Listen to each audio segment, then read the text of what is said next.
5 लोग हैं तो इन्होंने 5 पत्ते ले लिए हैं। चोर बन गए। सर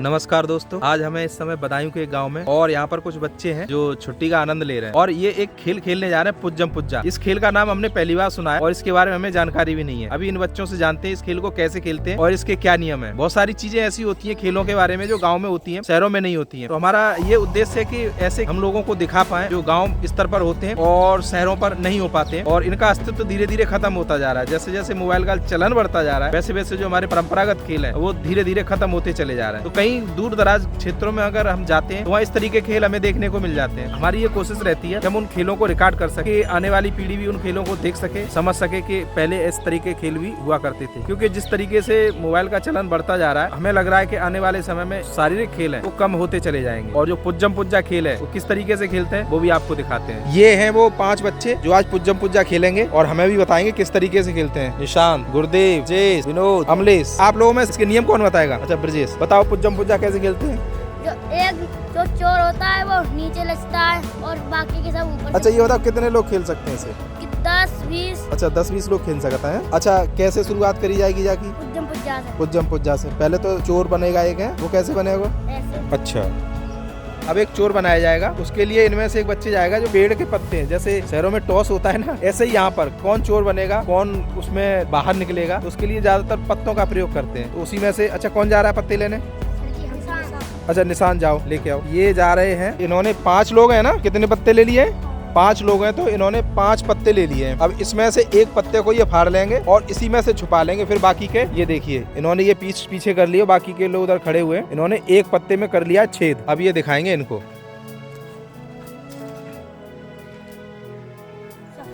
बच गए, बच गए।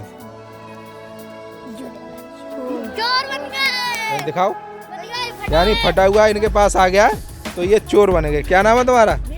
विनोद चोर बने हैं। इस तरीके की एक घटना हमें बचपन की याद दिला रही है कि हम भी इस तरीके से खेलते तो आम के पत्ते लेके आते थे। तो उसमें एक बड़ा चालाक लड़का था, वो जिस किसी को भी चोर बनाना होता था तो एक ट्रिक करता था कि सारे पत्ते फाड़ के ले आता था और सबसे पहले उसी से निकलवाता था जिसको उसे चोर बनाना होता था। तो उससे निकालता था तो उसके में फटा हुआ निकल आता था, बाकी के वो दिखाता नहीं था, वो बाकी पत्तों को फाड़ के फेंक देता था तो वो चोर बन जाता था। बड़ा आश्चर्य होता था कि बताओ ये जिसको चोर बनाता उसी को बना देता है। तो ये उसकी जो ट्रिक थी बहुत बाद में हमारी समझ में आई। अच्छा तुम लोग भी ऐसा करते हो क्या? नहीं, ऐसा नहीं करते हो? हम तो दिखाते हैं पहले। अच्छा दिखाते हो। अब ये खेल स्टार्ट हो गया है, विनोद चोर बने हैं। की शुरुआत कैसे होगी? एक जब विनोद नीचे झुकेंगे, विनोद नीचे झुक गए, ये चोर बने हैं, विनोद पत्ते में अभी निकला था। अब ये खेल की शुरुआत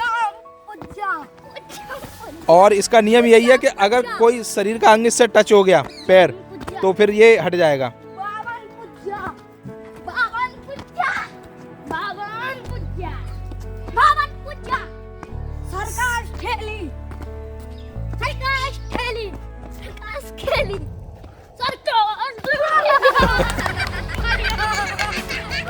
लग गया पैर, इसका लग गया। अच्छा बस अगर इसका पैर छू जाता ब्रजेश का तो वो ब्रजेश चोर बन जाते।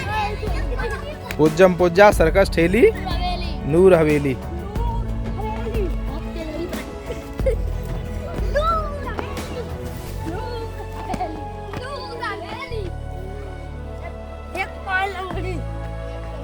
एक पाय लंगड़ी, यानी ये लंगड़ी टूट गई, यानी ये चोर बन। अब ये अच्छा अब शुरू से होगा है, अब ये फिर से होगा।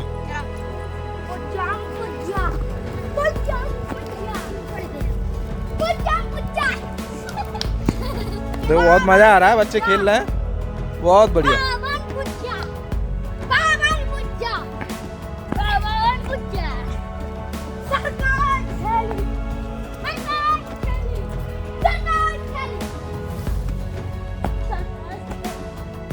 नूर हवेली, नूर हवेली।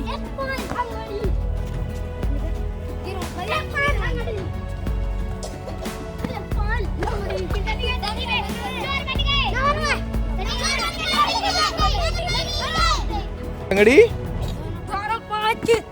दोनों पाँच चित,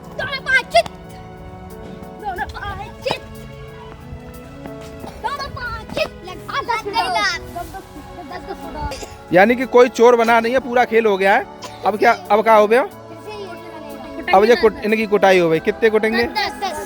अगर बन जाता तो ना कुटाई होती। हाँ, अगर कोई इनके शरीर से टच हो जाता तो इनकी कुटाई नहीं होती, क्योंकि ये लग गई है। अब इनकी कुटाई हो 10-10। चलो 1 2 3 4 6 7 8 9 10 1 2 3 4 5 6 7 9 10 1 2 3 4 5 6 7 8 9 10। अब दोबारा से यही चोर बन गए। अब इसमें से एक चीज हटा दी जाएगी, 52 पुज्जा हट जाएगा और ये खेल ऐसे ऐसे चलते रहेगा। अब सर्कस ठेली आ जाओ, और अगर फिर दोबारा ऐसे ही हो गए तो फिर बनेंगे। सर्कस ठेली हट जाएगी। फिर कितने पिटेंगे जे? फिर 10 पिटेंगे। ऐसे ही हटा चले जाते हैं और खेल को हाँ फिर 100। और अगर कोई इनसे छुई गो तो वो चोर बन जाएगा और फिर दोबारा से खेल फिर शुरू हो जाएगा।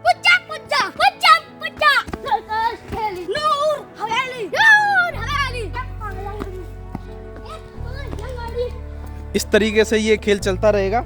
और अगर कोई इनके शरीर से टच हो जाता है तो वो चोर बन जाएगा, और जब तक टच नहीं होता है तो इसी तरीके से ये होता चला जाएगा। इस तरीके से ये गांव का खेल है। इसमें शारीरिक श्रम का काफी प्रयोग है, तो ये अच्छा है, खेलना चाहिए। शारीरिक व्यायाम भी हो रहा है। तो ये गेम आज की समय में बहुत ही जरूरी है, सबको खेलने चाहिए, क्योंकि इनका महत्व धीरे धीरे कम होता जा रहा है और इसीलिए हम लोग बीमार पड़ते जा रहे हैं। और ये बच्चे देखिए, मैं सुबह से देख रहा हूँ कि इतनी सर्दी में भी इनको कोई बीमारी नहीं है, पैरों में चप्पल तक नहीं। हम लोग पूरा जूता मोजा सब पहन के आते हैं, बहुत सारे कपड़े पहन के आते हैं, उसके बाद भी बीमार पड़ जाते हैं। घर में भी हीटर लगा रखे हैं, लेकिन इनको नहीं। क्यों? क्योंकि ये खेलते हैं तो उनको बहुत सारी चीजों का एहसास ही नहीं होता है। खेल हमारे जीवन में बहुत ज्यादा महत्वपूर्ण भूमिका निभाते हैं, कम से कम शारीरिक और मानसिक विकास में तो बहुत ही ज्यादा। तो हमें इस तरीके के खेल खेलते रहना चाहिए। मोबाइल है जो आज एक बीमारी के रूप में सबके सामने आ चुका है। अब ये देखिए, छोटे छोटे बच्चे, इनके पास मोबाइल नहीं है, तो गाँव में ही खेल खेल के पूरा आनंद ले रहे हैं और एकदम फिट है। कोई दिक्कत है बेटा? नहीं। सर्दियों में सर्दी जुकाम कोई बीमारी नहीं, कुछ नहीं है। इनको खाने को भी इतना अच्छा नहीं मिलता है, फिर भी एकदम फिट है। अगर शहर के बच्चों की तरह इनको खाने का मिलेगा तो कहर ढा देंगे, कोई सोच भी नहीं सकता। इसी तरह खेलते रहिए, एंजॉय करते रहिए, स्वस्थ रहिए, मस्त रहिए। जिंदाबाद भारत माता की।